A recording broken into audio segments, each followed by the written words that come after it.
affiliates have reportedly attacked hundreds of websites associated with the terror group. Morgan Wright joins us now. He's a cybersecurity analyst. Took over a whole television network and its online properties. That shouldn't be easy. Well, if you watch the movie V, it was very easy, obviously, because Anonymous is based on Guy Fawkes. So no, it's not easy. But Shep, it goes back to a lesson from the 9/11 Commission.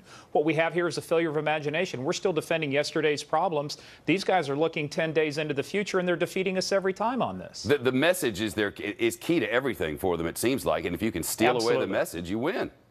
Well, it's control of the narrative. When they called it cyber vandalism, when ISIS hacked the Twitter and YouTube accounts, I thought that was far short-sighted. You just gave a rocket launcher to a guy who used to have a slingshot. Now this is a huge propaganda. It's a boost for morale. I mean, when you control the narrative and you control its information warfare, I mean, you combine that now with taking on the social media sites, taking those down, along with their physical capabilities, their kinetic capabilities. I mean, we haven't seen stuff like this ever. Why isn't it possible to compel the hosts of these websites to shut them down?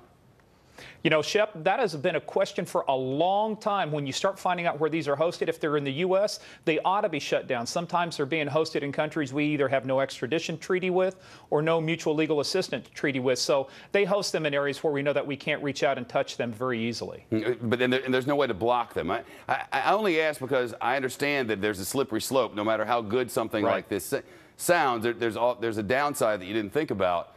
But my God, they're recruiting people to murder people and to cut their heads off, and it's insane.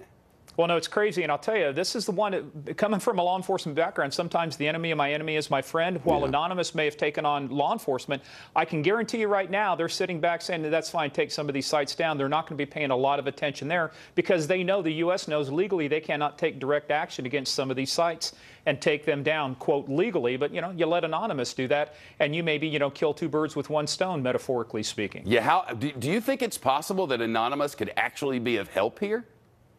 I think they are being of help, and that's why I said I think law enforcement's going to kind of take a little bit of a hands-off approach. As long as they stay attacking ISIS and they don't branch out and get on their radar, I think it'll be okay for a while. Look, that's just the sad fact of life. Things have changed. This isn't 20 years ago. This is the internet age, and the rules have changed. Yep, clearly so. Morgan Wright, great to talk to you. Thank you.